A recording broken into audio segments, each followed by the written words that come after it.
तो बच्चों अब हम लोगों को बात करनी है maximum height, flight time and range of projectile motion के बारे में। तो प्रोजेक्टाइल मोशन के बारे में मैं आपको समझा चुका हूँ, लेकिन अब हमको समझना पड़ेगा कि ये मैक्सिमम हाइट क्या होती है, फ्लाइट टाइम क्या होता है और रेंज क्या होती है प्रोजेक्टाइल की। तो बच्चों अगर कोई बॉडी हॉरिजॉन्टल से, ठीक है, कुछ इस तरीके से थ्रो कर दी जाती है तो आपको पता है इस बॉडी का मोशन कैसा होता है। इस बॉडी का मोशन होता है प्रोजेक्टाइल मोशन। ठीक है, हम बात कर रहे हैं बच्चों कि यहाँ से हमने किसी बॉडी को u वेलोसिटी से थ्रो किया। सपोज कीजिए कितने एंगल पर, थीटा एंगल पे। तो इस वेलोसिटी के बच्चों आपको पता है दो कंपोनेंट आप कर सकते हैं। एक क्या होगा, ये होगा u cos थीटा, और एक क्या होगा, एक इधर जाएगा, वो होगा u sin थीटा। ठीक है, अब बच्चों सबसे बड़ी बात ये आती है कि मैक्सिमम हाइट क्या है। तो आपको पता है कि ये बॉडी ऊपर की तरफ उठती जाएगी, उठती जाएगी, उठती जाएगी, उठती जाएगी, और इसका वर्टिकल वेलोसिटी डिक्रीज होता जाएगा। Eight highest point it's vertical velocity becomes zero. यहाँ पे उसका वर्टिकल वेलोसिटी क्या हो जाएगा, जीरो हो जाएगा। यही पॉइंट क्या होता है, सबसे ज़्यादा ऊंचाई पे होता है। ये हॉरिजॉन्टल है, सबसे ज़्यादा ऊंचाई पे है। इसी को हम लोग बोलते हैं मैक्सिमम हाइट। यानी कि मैक्सिमम हाइट को हम लिखते हैं बच्चों h से। तो ये क्या है, मैक्सिमम हाइट है। मतलब जब किसी बॉडी को प्रोजेक्ट करते हैं किसी एंगल से, तो जितना वो मैक्सिमम हाइट कवर कर सकती है वो क्या कहलाती है, उसकी मैक्सिमम हाइट। ठीक है, अब बॉडी यहाँ से चलती चलती चलती चलती आपको पता है यहाँ पे फिर से वापस यहाँ सेम एंगल पे, उसी थीटा एंगल पे हॉरिजॉन्टल से, ठीक है, ये गिर जाएगी। ठीक है, इतनी बात तो मेरी क्लियर है आपको। अब देखिए बच्चों यहाँ पे सबसे बड़ी बात क्या आती है। अब यहाँ पे सबसे बड़ी बात ये आती है कि जो बॉडी यहाँ से यहाँ तक पहुँची तो उसको पहुँचने में कुछ टाइम लगा होगा। तो जो यहाँ से मतलब प्रोजेक्शन पॉइंट से, और ये मैक्सिमम हाइट वाले पॉइंट को नाम देते थे P, और ये जहाँ पे फिर से टकराएगी अर्थ से उस पॉइंट को नाम देते थे Q। तो O से Q तक किसी ऑब्जेक्ट को जाने में जो टाइम लगा है वो टाइम उसका कहलाता है फ्लाइट टाइम। इसको T से लिखते हैं, ये फ्लाइट टाइम हो गया। रेंज क्या है, तो जहां से हम थ्रो करते हैं तो बॉडी चलती चलती चलती चलती चलती चलती कुछ डिस्टेंस पर गिरती है, तो वो हॉरिजॉन्टल में जितनी डिस्टेंस कवर करती है ये बच्चों कहलाती है उसकी रेंज। इसको हम लोग क्या बोलते हैं, रेंज ऑफ प्रोजेक्टाइल। इसको R से लिखते हैं। हमको इस डेरिवेशन में H, R और T तीनों की वैल्यू को कैलकुलेट करना है। हम बच्चों इसको कैसे सॉल्व कर सकते हैं, तो देखिए सबसे बड़ी बात यहाँ पे आती है कि जैसे आपने u वेलोसिटी से बॉडी को थ्रो कर दिया, तो यहाँ पे इनिशियल वर्टिकल वेलोसिटी उसकी क्या हो गई, uy, और जो हॉरिजॉन्टल वेलोसिटी इनिशियल है इसकी वैल्यू होगी ux। तो इनिशियल वर्टिकल वेलोसिटी कितनी है, uy, इनिशियल हॉरिजॉन्टल वेलोसिटी कितनी है उसकी, ux। ठीक है, एट हाईएस्ट पॉइंट उसकी वर्टिकल वेलोसिटी क्या हो जाएगी, जीरो, लेकिन एट हाईएस्ट पॉइंट भी उसकी हॉरिजॉन्टल वेलोसिटी वही रहेगी बच्चों, ux, जो यहाँ पे वही यहाँ q। तो उसकी वर्टिकल वेलोसिटी अब वही हो जाएगी जो कि थ्रो करते समय उसकी थी। ठीक है, लेकिन ध्यान रखना ये तभी के लिए है कि जहाँ से ऑब्जेक्ट थ्रो किया जाए उसी हाइट पे वो गिर जाए। मतलब जैसे अर्थ से हम थ्रो करें वो अर्थ पे ही गिर जाए, तब ये चीज़ सही होगी। ठीक है, अच्छा अब हम यहाँ पे बात कर रहे हैं बच्चों हमें हाइट कैसे पता चल सकती है। तो हम क्या लिखेंगे, यहाँ पे हम लिखेंगे कि for O to P vertical motion, O से P के वर्टिकल मोशन की हम बात करेंगे। बच्चों वर्टिकल मोशन में अगर मैं बात करूं तो क्या रहा, देखो ध्यान से, तो वर्टिकल मोशन में हमारे पास क्या हो रहा है, तो बच्चों वर्टिकल मोशन का हम यूज करके क्या करेंगे, यहाँ से मैक्सिमम हाइट निकालने जा रहे हैं। हम किस चीज़ का डेरिवेशन कर रहे हैं, मैक्सिमम हाइट के लिए, ठीक है। तो हमने क्या लिखा, for O to P vertical motion. Third equation आप मोशन यूज करेंगे तो क्या आएगा, होता था v स्क्वायर मतलब फाइनल वेलोसिटी का स्क्वायर बराबर इनिशियल वेलोसिटी का स्क्वायर, तो भाई कौन सी इनिशियल वेलोसिटी, वर्टिकल वाली का स्क्वायर, माइनस 2gh, तो क्या आ गया vy स्क्वायर बराबर uy स्क्वायर माइनस 2gh। अब बच्चों वैल्यू पुट कर देंगे vy, तो देखिए p पॉइंट पे फाइनल वेलोसिटी वर्टिकल वाली कितनी हो गई है, 0। uy का स्क्वायर, तो uy कितना है देखिए, ये है u साइन थीटा इंटू इसका स्क्वायर करेंगे माइनस 2gh, ठीक है।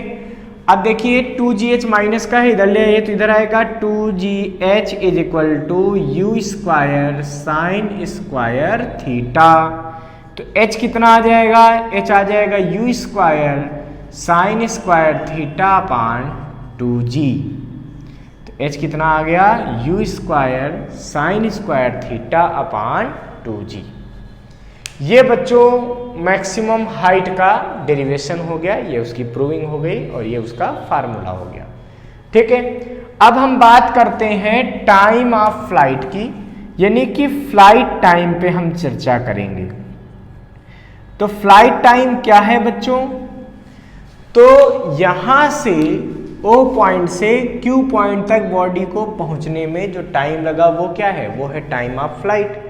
तो हम क्या करेंगे, इसको दो पार्ट में करेंगे, हम डायरेक्ट भी कर सकते हैं बट दो पार्ट में करने से बच्चों को ज़्यादा इजी समझ में आता है, इसलिए मैं ऐसा कर रहा हूँ, ठीक है। हम O से P तक जाने में बॉडी को जो टाइम लगा वो निकाल देंगे, हम बॉडी के O से P तक जाने में जो टाइम लगा वो कैलकुलेट कर लेंगे और उस टाइम का दोगुना कर देंगे, तो यहाँ वाला भी टाइम उसमें शामिल हो जाएगा। क्यों, हमको पता है कि अगर बॉडी को P पॉइंट तक जाने में स्मॉल t टाइम लगा है, यहाँ से यहाँ तक जाने में t टाइम लगा है, तो यहाँ से यहाँ तक जाने में भी t टाइम लगेगा। इसका मतलब जब टोटल टाइम निकालना होगा तो क्या करेंगे, यहाँ से यहाँ तक पहुँचने का टाइम प्लस यहाँ से यहाँ तक पहुँचने का टाइम।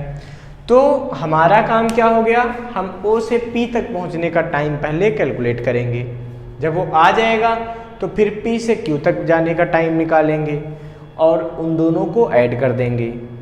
तो हमको तो चूंकि पता चल चुका है दोनों सेम हैं, इसलिए इनको हम डायरेक्ट क्या करेंगे, जैसे स्मॉल t निकल आया तो उसका डबल कर देंगे तो टोटल टाइम निकल आएगा। समझ में आ गई बात, बहुत बढ़िया।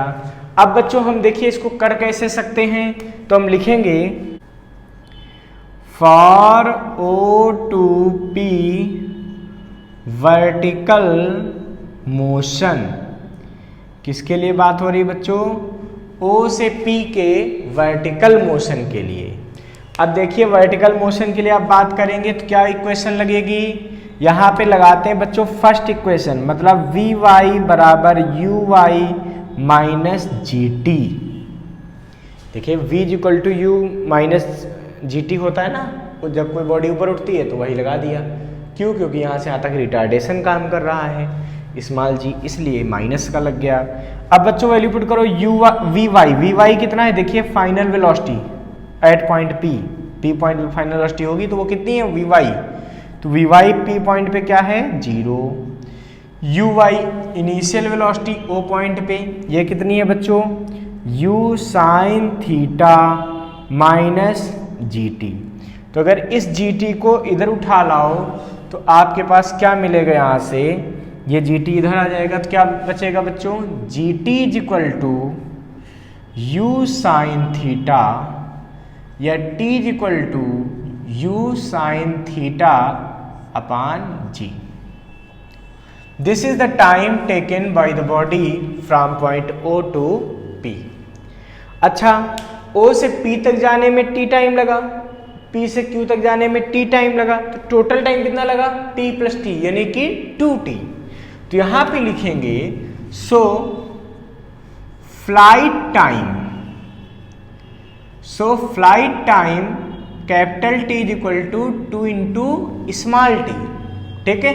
तो इसको डबल कर दो बच्चों, तो क्या आ जाएगा, t इज इक्वल टू, ये आ गया 2 और स्मॉल t की value u sine theta upon g। This is the flight time of the body. ठीक है।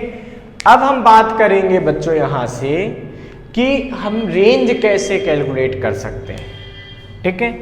तो रेंज ऑफ प्रोजेक्टाइल, ठीक है। तो रेंज निकालने का बहुत सिंपल सा तरीका है भाई, हॉरिजेंटल में डिस्टेंस निकालनी है तो हमको पता है हॉरिजेंटल मोशन का यूज करना पड़ेगा। क्यों? क्योंकि हमने बताया था ना वर्टिकल मोशन का हॉरिजेंटल मोशन से कोई लेना देना नहीं है। तो for horizontal motion from O to Q, O से Q के हॉरिजेंटल मोशन के लिए, तो हॉरिजेंटल मोशन की जब हम बात करेंगे तो क्या करेंगे, displacement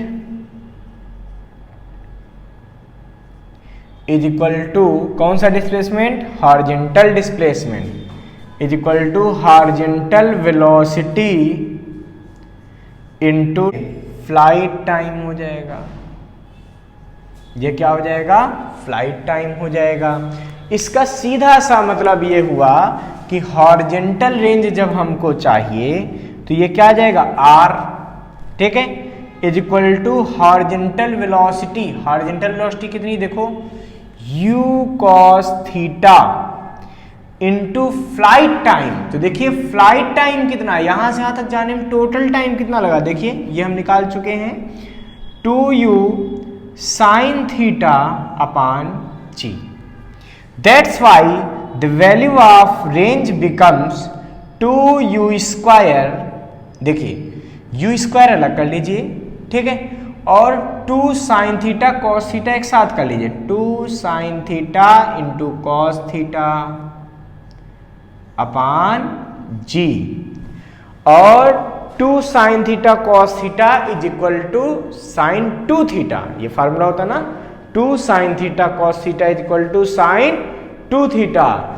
that's why we have range r is equal to u square sine 2 theta upon g। ऐसा क्यों हो पाया, क्योंकि 2 sine theta cos theta is equal to क्या था, ये था साइन 2 थीटा। तो इसका जब यहाँ यूज किया तो हमें रिलेशन मिल गया u square sine 2 theta upon g। अब बच्चों अपनी नेक्स्ट क्लास में हम डिस्कस करेंगे आपसे कि रेंज कब मैक्सिमम होगा, मैक्सिमम रेंज का हाइट से क्या रिलेशन होगा, क्या होगा जब रेंज और हाइट दोनों सेम हो जाएंगे। इस तरह की बहुत सारी प्रॉब्लम्स को सॉल्व करेंगे अपनी नेक्स्ट क्लास में। तब तक आप हमारे साथ जुड़े रहिए, लगातार पढ़ाई करते रहिए। थैंक यू बच्चों।